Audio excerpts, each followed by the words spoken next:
สบายดีวันนี้มนต์ก็มากินข้าวเปียก บ้านมนต์เอิ้นว่าข้าวเปียกเนาะแต่ถ้าทางฝั่งไทยเพิ่นจะเรียกว่ากล้วยจับยวนไปนั่งกินหลายคนเนาะก็เลยได้เอามาพากใหม่ใส่จักผู้สิเว้าหยังแหน่ แต่ว่ากล้องตั้งใส่หน้าตัวเองผู้เดียว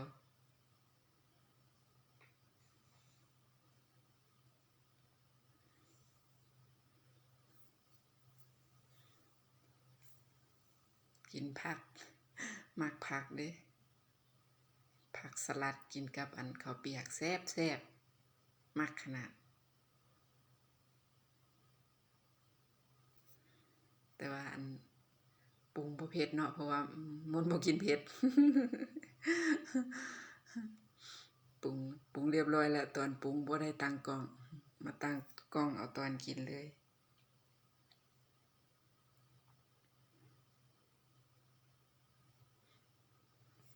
ผักนี่ม่วนใส่เลยมื้อนี้ก็ผมมนต์ก็เป็นแปลกตาบ่พี่น้อง เพราะว่าหลานสาวเพิ่นนั่นเรียนเสริมสวยวันนี้หลานสาวเพิ่นอยากลองเนาะอยากลองก็เลยเป็นหัวหุ้นให้หลานสาว ปกติมนต์บ่ค่อยมักเข้าร้านเสริมสวยดอกผมก็จะสระเองอันนี้พอดีหลานเพิ่นเรียนเสริมสวยก็เลยไปให้หลานเฮ็ดสระให้แล้วก็รีดให้ไปกับแม่ของเพิ่นแม่ของหลานสาวนั่นล่ะพี่สะใภ้ว่าบ่กล้าเป็นหัวหุ้นให้ดอกว่าซั่นเด้ย้านหูหายว่าซั่น หลานสาวสิรีดผมให้บ่ย้านหูหายว่าซั่นให้แต่ลูกสาวสระให้ส่วนมนต์ล่ะยอม ยอมเป็นหัวหุ้นแนวว่าหาก็เรียนใหม่ๆเนาะเรียนยังบ่ได้จบเด้ ก็คือเริ่มเรียนหั่นล่ะไป กำลังเรียนอยู่ก็เลยไปเป็นหัวหุ้นให้ผมก็เลยซื้อตรงดีอยู่เด้ล่ะ ปกติ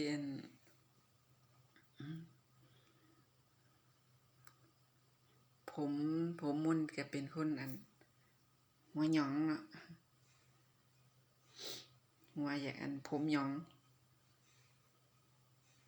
ผมหยิก คันสิเอิ้นว่าภาษาไทยก็จะเอิ้นว่าผมหยิกบ้านมนต์เอิ้นว่าผมหยองหรือว่าผมกูดปกติก็จะเห็นมนต์ในรูป ในรูปทรงของผมกูดเนาะมีมือนี้ เป็นมือแรก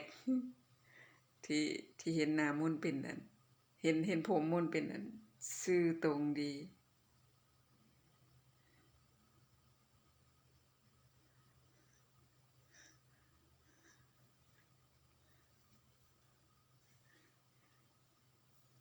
ไป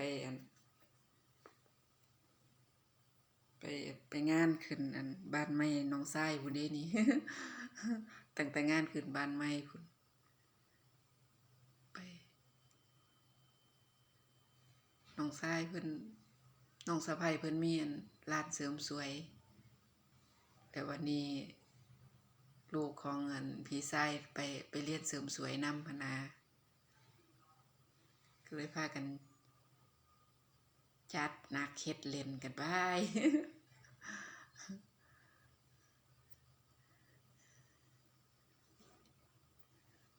ให้เพิ่นตัดให้พร้อมอีกเด้ผม ตอนแรกผมมนต์ก็จะยาวกว่านี้อีกให้เพิ่นเกลียดปลายเขา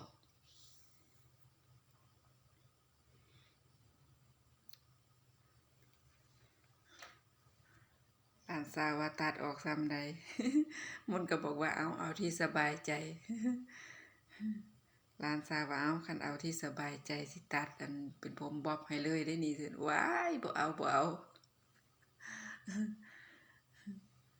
บ่เอาสั้นขนาดนั้นก็เลยว่าซั่นแหละ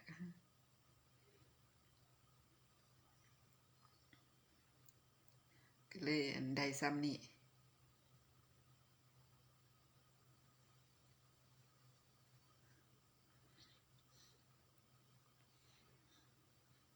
งวกหน้างวกหลังเพราะว่ามีอันคนเว้านำ หน่อยหนึงผู้หนึงเว้าหน่อยหนึงผู้หนึงเว้าเนาะก็เลยหันหน้าหันหลังอยู่จังซั่น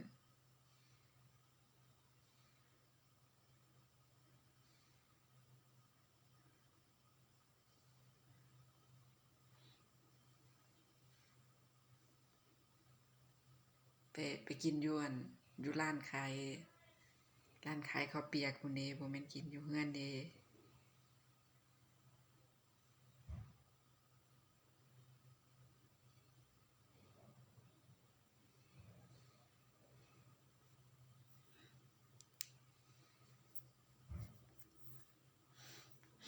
อันทั้งกินทั้งยิ้มหั่นบ่แม่นหยังได้อันหลายคนเว้าแล้วยิ้มพร้อม ยิ้มพร้อมหัวพร้อมตาเพิ่นมาเบิ่งกล้อง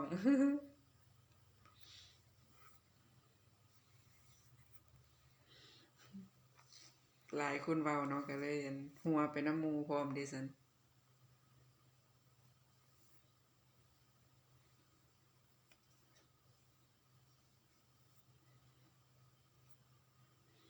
ขอบคุณเด้อขอบคุณสำหรับอันผู้ที่อันมาให้กำลังใจ เป็นกำลังใจให้ด้วยดีตลอดมา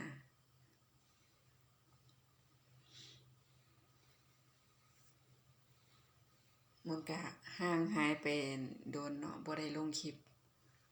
เพราะว่า ติดAdSense เนาะก็เลยอันขี้คร้านลงหั้นนะบัดนี้อัน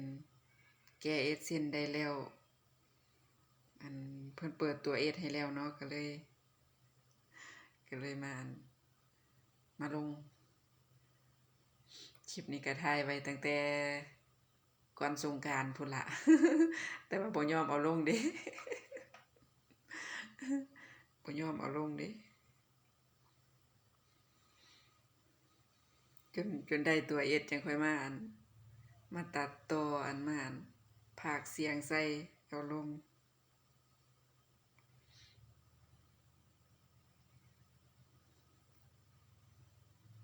ขอบคุณทุกกำลังใจเด้อที่เข้ามาให้กำลังใจ หวังว่ารอบนี้คงสิผ่านไปด้วยดี คงสิบ่ติดหยังคงสิบ่มีปัญหาหยังอีกแล้ว คิดว่านะ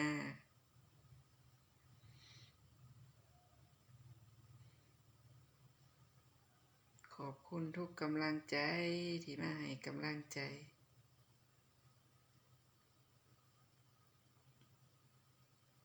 ขอให้ทุกคนเฮงๆปังๆเด้อ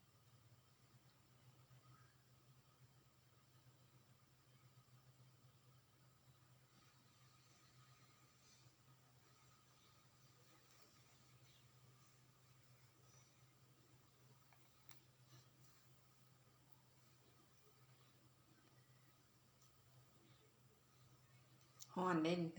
เหงื่อออก หน้าก็เปียกอยู่เหงื่อซึมหน้าเลย อากาศร้อนคักเนาะช่วงเดือนเมษา